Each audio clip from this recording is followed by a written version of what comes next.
I think in the last session we solved some questions of 2015 or 16 maybe, and now in this session we are going to solve the PYQs of 2027. Okay, now without wasting our precious time, let us move to the question. The question is displaying here. Now the question says, a mass m is attached to identical spring having the spring constant k as shown in the figure. The natural frequency omega of single degree of freedom system is. Okay, fine. See, this diagram is given in the question. This is a spring having constant k1 k, and this spring having a spring constant k, and the mass attached is m. Now this is fixed. Now in question asked about natural frequency. We all know natural frequency is given by k equivalent divided by mass. Okay, fine.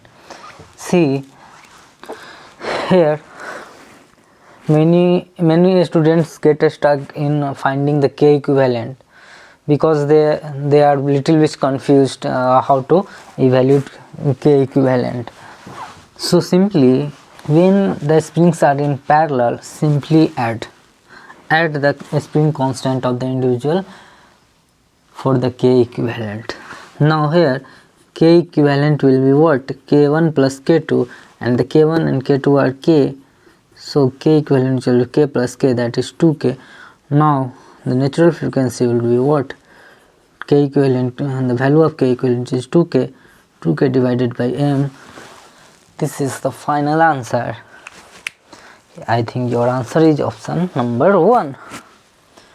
So let us move to the next question.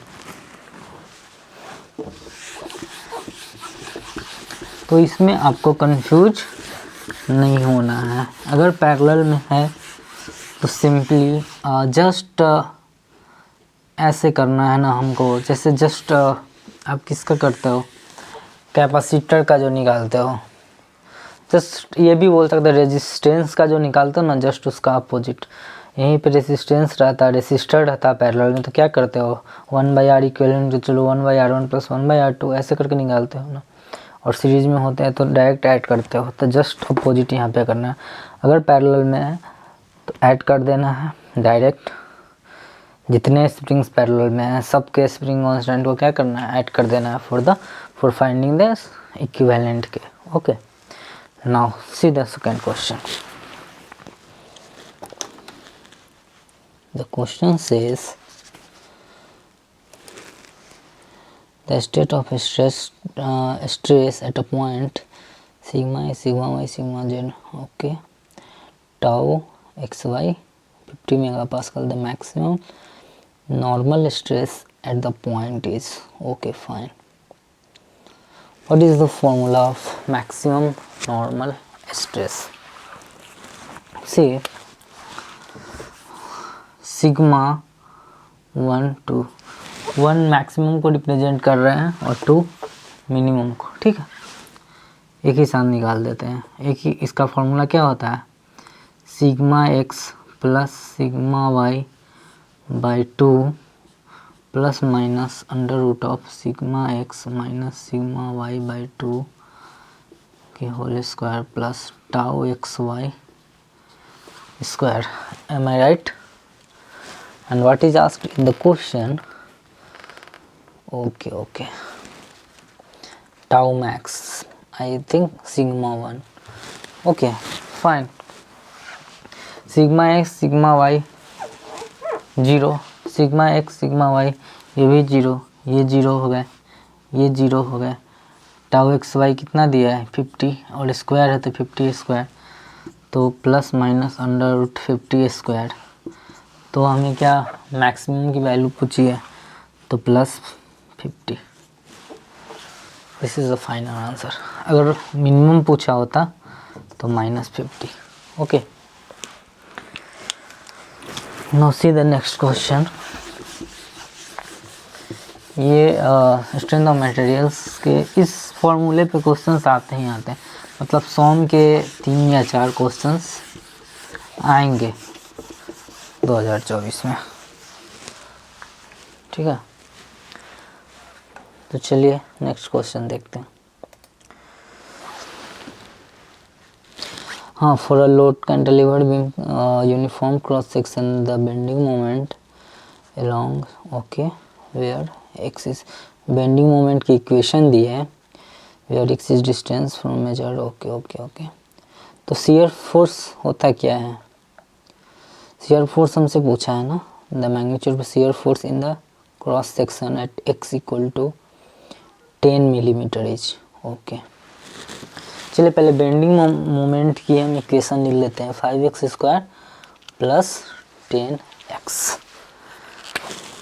5x square plus 10x, ये bending moment की equation किसी भी at x equal at x distance पे, ठीक है। और हमें पता है शियर फोर्स क्या होती है, dm/dx, ठीक। और शियर फोर्स की वैल्यू यहाँ पे पूछी है at x equal to 10 millimetre, है ना, 10 मिलीमीटर, हाँ, ओके फाइन, 10 मिलीमीटर। तो अब इसको डिफ्रेंशिएट करो, बहुत ही आसान सा सवाल है। कितना हो गया, 10x plus 10 mx bending moment at, sorry, shear force at x equal to 10 mm पूछा है ना, यहाँ पे 10 वैल्यू पुट करो, 10 into 10 plus 10, that would be what, 110 Newton, okay.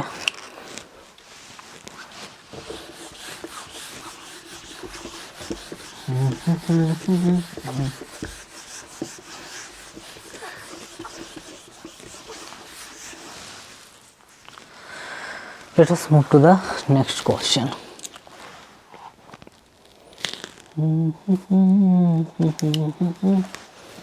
Question number, okay,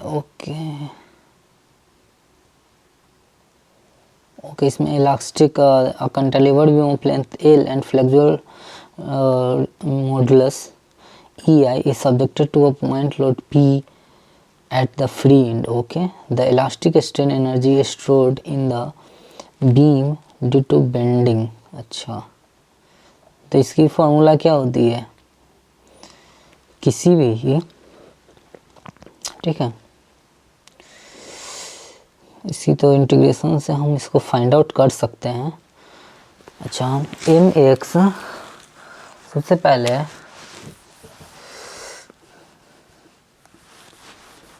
अगर बेंडिंग मोमेंट हम की बात करें तो क्या होगा, p इंटू एक्स, ठीक है, ठीक, लोड और कितने डिस्टेंस पे लग रही है, ठीक, वो हो जाएगी, ठीक। और स्ट्रेन एनर्जी हमसे पूछा है ना क्वेश्चन में, what is asked, the elastic strain energy stored, okay. तो इलास्टिक स्ट्रेन एनर्जी स्टोर्ड क्या होती है, I think m square 2EI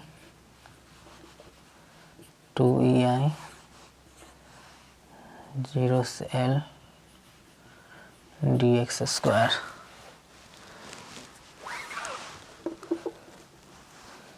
elastic strain energy 2EI, यही होती है ना। तो इसको आप इंटीग्रेट करो और m की जगह पे क्या रखोगे, px, तो यहाँ से क्या हो जाएगा, 0 से L p square x square by 2EI, ठीक, यहाँ पे डी और यहाँ पे डी एक्स होगा। चलिए, तो पी स्क्वायर यहाँ से पी स्क्वायर बाई 2EI ये कांस्टेंट है, बाहर निकल गया। यहाँ से एक्स स्क्वायर डी एक्स 0 से एल टोटल का पूछा है ना हमसे। हाँ, तो 0 से एल, तो वहाँ पे इसका upper limit lower limit put कर दो आप। पी स्क्वायर बाई 2EI कितना हो जाएगा, L square P square L square by 2EI, P square L square by 2EI। ओहो, हाँ गलती तो किया है मैंने, एक्स स्क्वायर है, तभी मैं बोलूँ आंसर क्यों नहीं मैच कर रहा है। एक्स स्क्वायर है तो इसका डिफ्रेंशिएशन क्या होगा, एक्स क्यूब बाई 3। अब यहाँ पे upper limit lower limit put करो, ठीक है, आंसर क्या आ जाएगा, पी स्क्वायर बाई 2EI, इसका क्या हो जाएगा, एल क्यूब बाई 3, मतलब P square L cube by 6EI, P square L cube by 6EI, that will be what your answer. Now let us move to the next question. यार कुछ बच्चे सोच रहे होंगे डिजिटल बोर्ड के ज़माना में क्या मास्टर, तो मैं जो है अभी पास में,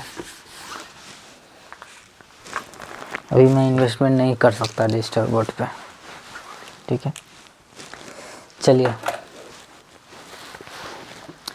आप लोग बस कंटेंट पे ध्यान दो। Now see the next question, very simple question, और इतना बड़ा बड़ा सा क्या क्या लिख दिए हुआ है, पता नहीं कितने लोग कंफ्यूज हो जाएंगे इसी में। मतलब मेरा सिंपल सा एक कॉन्सेप्ट रहता है कि जितना बड़ा क्वेश्चन है ना उतना आसान क्यों, उसमें बहुत ज़्यादा चीज़ें बताई होती है, ठीक है, जो कि आपको क्वेश्चन सॉल्व करने में बहुत ही आसानी होती है। देखिए इसमें सिंपल सा, the magnitude of thermal stress induced in the bodies, thermal stress की क्या फॉर्मूला होती है, सारे तो बहुत आसान क्वेश्चन है। Thermal stress alpha delta T into E, put the value and get the answer. Solve कर देता हूँ मैं। अल्फ़ा की वैल्यू क्या दी है, चलिए अल्फ़ा 11 इंटू 10 की पावर -6, अल्फ़ा उसका डेल्टा टी 100, ठीक, और ई का वैल्यू पुट कर दोगे, ई का वैल्यू गीगा पास्कल में दिया ना, तो मेगा पास्कल में पुट कर दोगे, ठीक है। यहाँ से कितना हो जाएगा, 11 इंटू -6 ये अल्फ़ा हो गया, और डेल्टा टी हमारा 100, और ये ई कितना 200 इंटू 10 की पावर 3 गीगा पास्कल में दिया था, तो मैंने मेगा पास्कल में कन्वर्ट कर लिया। तो यहाँ से क्या हुआ हमारा 3 2 5 और 1 6, ये तो गए 2 इधर से 3 इधर से, ये गए, बच गए कितना 11 into 20, that is 220 mega pascal. I think this will be the answer. Okay fine, let us move to the next question.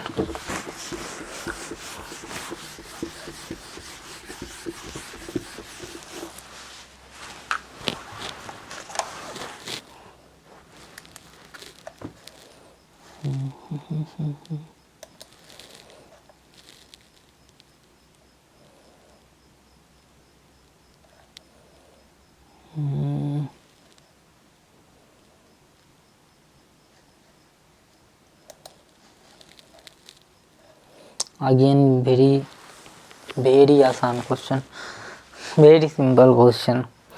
इसको देखते हैं। हमें थर्मो का क्वेश्चन है, थर्मोडायनेमिक्स का, और वर्क डन क्या होता है वही पूछा है ना। हाँ, और देखो बस एक छोटा सा इसमें क्या ट्विस्ट डाला है, the work done on the system is considered positive. देखो work done on system positive लेना है, ठीक। एंटायर थर्मोडायनेमिक्स में, ठीक है, हम लोग क्या पढ़ते हैं, work done by the system is positive and work done on the system is negative. क्यों? कारण क्या है कि हम लोग अगर कोई सिस्टम को बनाए हैं तो system are suppose to do work. System क्यों बनाते हैं, हमें उससे कुछ काम लेना है, तो सिस्टम का काम करना ये पॉजिटिव वर्क डन हुआ। और सिस्टम पे जो हम काम दे रहे हैं, जो एनर्जी वेस्ट कर रहा है, मतलब एनर्जी खर्च कर रहा है, उसको निगेटिव लेते हैं, ठीक।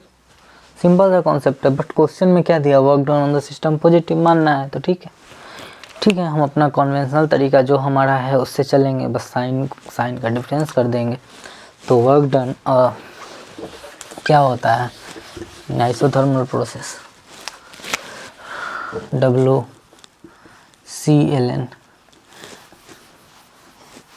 CLN। इसका अगर आप लोग बोलोगे तो इसका डेरिवेशन भी मैं कर दूंगा, बट क्वेश्चन में तो डिराइव नहीं कर सकते ना क्वेश्चन बनाते समय, ठीक है, ये तो आपको ध्यान रखना होगा। ऐसे चलिए, work done CLN V2/V1 and equal to CLN P1/P2 होता है, ठीक। और जहाँ पे C क्या होगा, P1/V1 equal to P2/V2। Simple है यार, ये आप कर सकते हो, ठीक है, आप इसको डिराइव करके भी ला सकते हो, ठीक। इसको आप लोग कर लेना। चलो अभी क्वेश्चन देखते हैं। तो इसमें कौन सा रिलेशन दिया है ऑप्शन में, अच्छा हाँ वो भी दिया है, सबसे पहले ही दिया है V2/V1, ठीक है, V2/V1 सबसे पहले ही दिया है, लेकिन इस फॉर्म में दिया है। और ये क्या है, जब सिस्टम वर्क करे तो हम पॉजिटिव मानते हैं, और सिस्टम पे वर्क हो तो निगेटिव मानते हैं। बट क्वेश्चन में क्या दिया है, वर्क डन बाय सिस्टम, और sorry work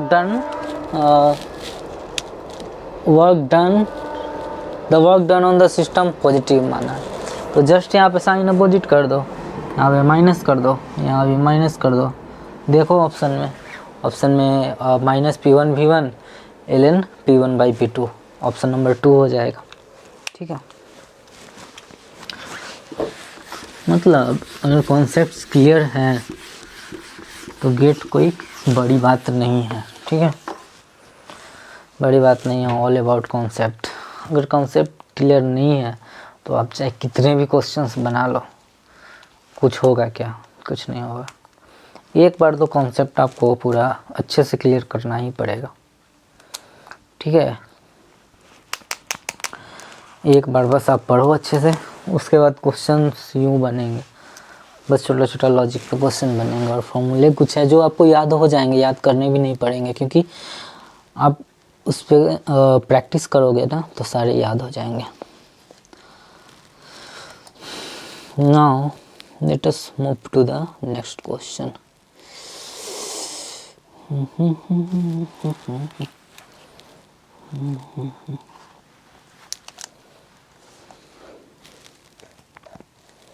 The question says,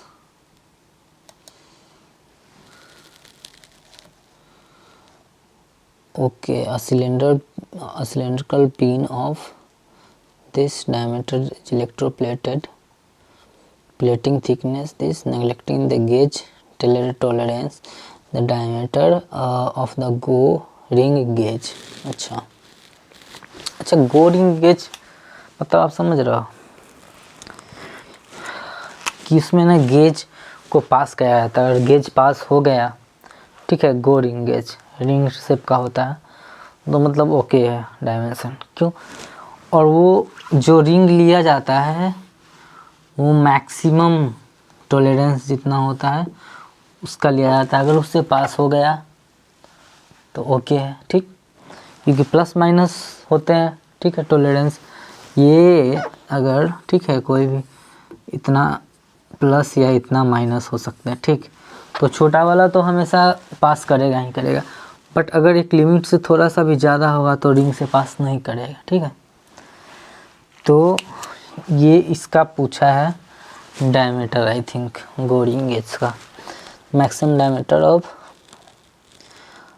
in go ring gauge is used to check, okay.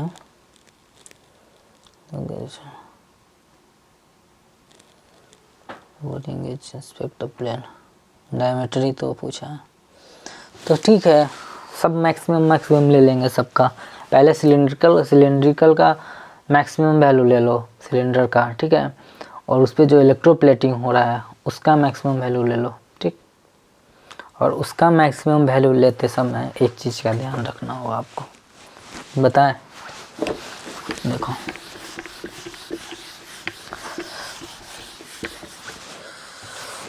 जैसे आप सिलेंडर, ये कितना डायमेंशन बोला है, 25 प्लस 0.020, ये हमारा 25 है प्लस 0.020, और देखो ये पूरा डायमीटर की बात हो रही है, ठीक है, प्लस 0.020 मैक्सिमम वाला ले लिए, ठीक, और प्लेटिंग थिकनेस है 2 प्लस माइनस 0.005, तो प्लस वाला लेंगे, ठीक, 0.020 0.005।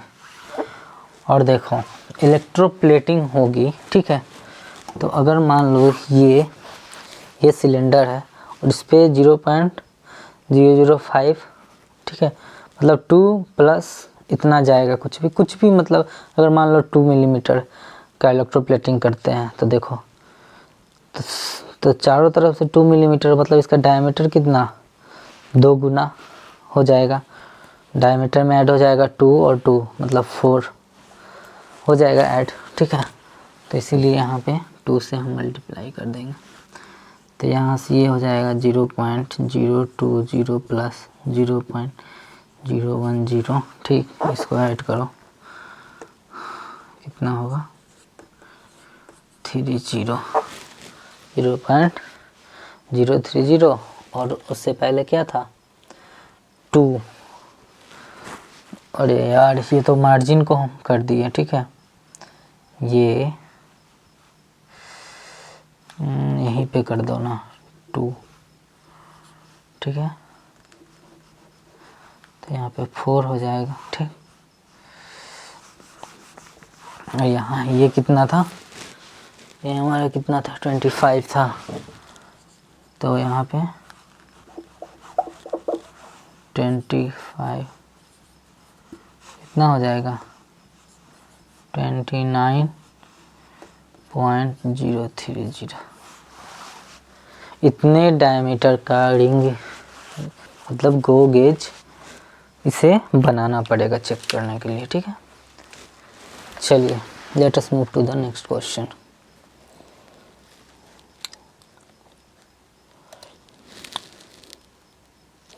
Again very easy question. The emissive power of black body is P. If its absolute temperature is doubled, the emissive power becomes okay. अच्छा, एमिसिविटी, ठीक है, एमिसिव पावर क्या होता है, अच्छा इसको तो सिंपल रिलेशन से भी हम फाइंड आउट कर सकते हैं।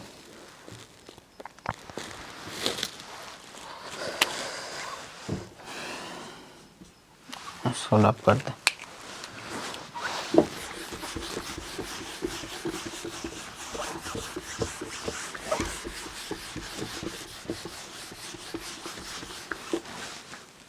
कितना P दिया है ना इसका emissivity, sorry emissive power P। The emissive power of black body is P, okay, if its absolute temperature is double, temperature को बस डबल किया है, ठीक है। तो क्या होता है रेडिएशन एनर्जी का फॉर्मूला, रेडिएशन एनर्जी होता है हमारा एमिसिविटी सिग्मा T की पावर 4, ठीक है। तो इसको क्या करना है, क्या किया है, डबल कर दिया है यहाँ पे, टाइम एमिसिविटी डबल नहीं किया है ना, या स्क्वायर किया है, टेम्परेचर को बस डबल किया है, ठीक। तो एमिसिव पावर बिकम्स कुछ नहीं यार, ठीक है। तो इसको क्या बोला है P क्वेश्चन में, सॉरी यहाँ पे A होगा, ठीक है। अब क्या किया है, जो नया है हमारा P डैश, ठीक है, यही पूछा है कि क्या हो जाएगा, ये तो ठीक है, यही रहेगा, ये यही रहेगा, सिग्मा यही रहेगा, T को 2T कर दिया है, ठीक है। कुछ है, बस रिलेशन से फाइंड आउट करना है, ई ए सिग्मा और कितना होगा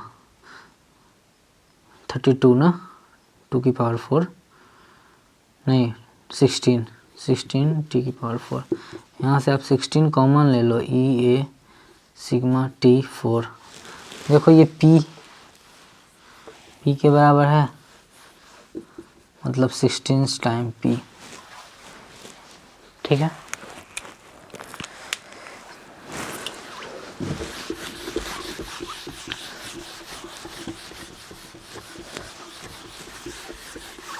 Now let us move to the next question.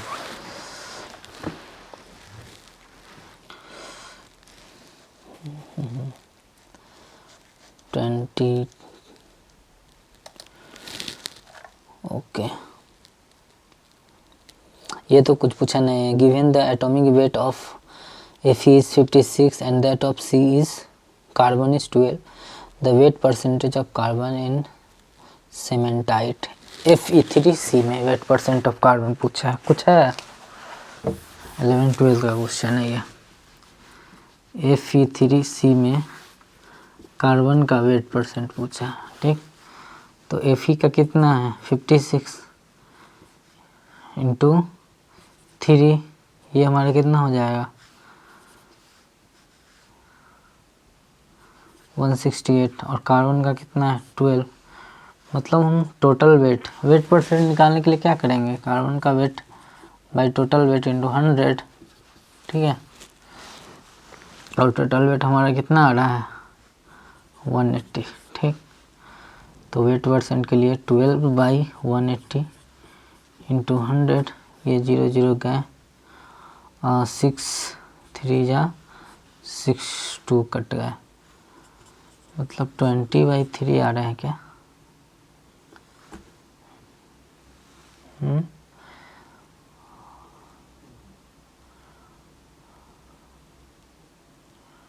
हाँ 20/3 आ रहे हैं क्या,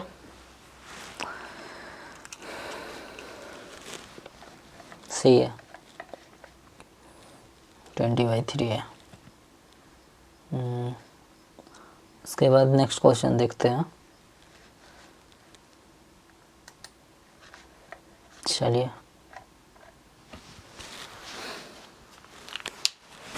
20/3, इसको आप फ्रैक्शन, इसको वो डिवाइड करोगे 6 पॉइंट समथिंग आएगा, वो परसेंटेज हो जाएगा। सी द नेक्स्ट क्वेश्चन, ये फोरकास्टिंग का क्वेश्चन है शायद, हाँ फोरकास्टिंग का है, इंडस्ट्रियल इंजीनियरिंग का क्वेश्चन है। For a single server present arrival exponential service time the arrival rate is 12 per hour, which one of the following service. Okay, बहुत ही इजी क्वेश्चन है यार। स्टेडी स्टेट के लिए क्या होना चाहिए, mu greater than lambda, steady state के लिए, ठीक है। म्यू क्या है और लैम्डा क्या है? म्यू क्या है?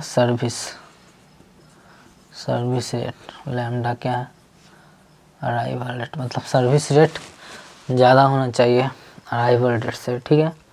तो यहाँ पे ऑप्शन में बस एक ही है और वो क्या है? 24। तो 24 will be the right answer.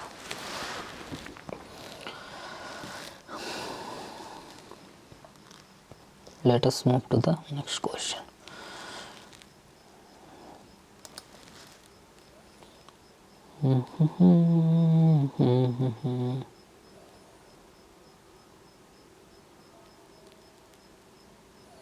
Okay. It is desired to make a product having T-shaped cross-section from rectangular aluminum. Which one of the process is expected to provide the highest strength of the product? Simple है यार, इसका तो metal forming हो जाएगा, ठीक है। Strength का आप देख लो, ध्यान में रखना आप। कोल्ड वर्किंग सबसे ज़्यादा, ठीक है। मेटल फॉर्मिंग,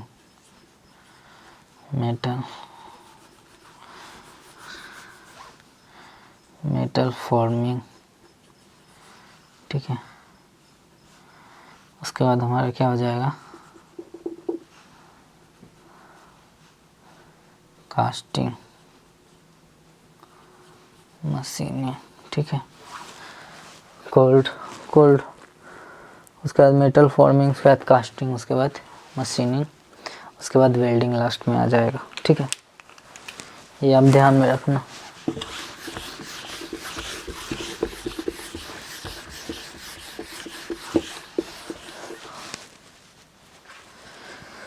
चलिए और भी एक आध क्वेश्चन कर लेते हैं, फिर हम सेशन को एंड करेंगे यहीं पे। एक और क्वेश्चन कर लेते हैं यार, क्या बोलते हो?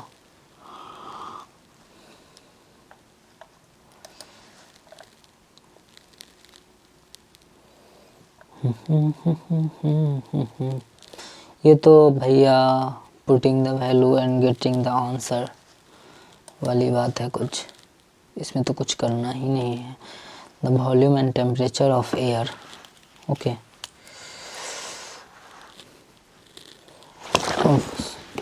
The volume and temperature of air assumed to be an ideal gas, ठीक। आइडियल गैस एज्यूम करा है। क्लोज वेसल इज 2.87 मीटर और 300 kelvin respectively. The gauge pressure, अच्छा gauge pressure, absolute pressure PV equal to MRT जो आप use करते हो, उसमें प्रेशर हमेशा एब्सोल्यूट प्रेशर होगा, ठीक है। और एब्सोल्यूट प्रेशर क्या होता है? P gauge plus P atmospheric, ठीक है।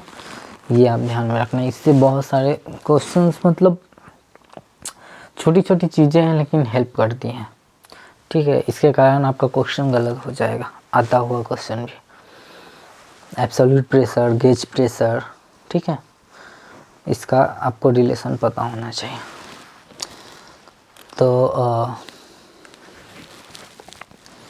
ठीक है, और मरता तो सिंपल, यहाँ पे कुछ नहीं करना है। पीवी बराबर एमआरटी लगाना है, यहाँ से मास आ जाएगा आपका, ठीक है। बस यहाँ पे चक्कर यही था कि प्रेशर में बच्चा यहाँ पे फंसेगा और जल्दीबाजी में गलती कर लेगा, ठीक है। पीवी इक्वल टू एमआरटी, तो यहाँ से मास क्या हो जाएगा? पीवी बाई आरटी, सब चीज़ दिया है, बस प्रेशर का ध्यान रखो। P absolute equal to P gauge plus P ATM, ठीक है। गेज कितना है? 0.5 और एटीएम कितना होगा? 1 बार, ठीक है। और अगेन बार में है, इसको आप पास्कल में चेंज कर लेना। 1.5 बार मतलब फिर इंटू 10⁵ पास्कल, राइट। चलिए तो आज इतना ही करते हैं, फिर नेक्स्ट सेशन में कुछ और प्रीवियस ईयर क्वेश्चंस देखेंगे, ठीक है।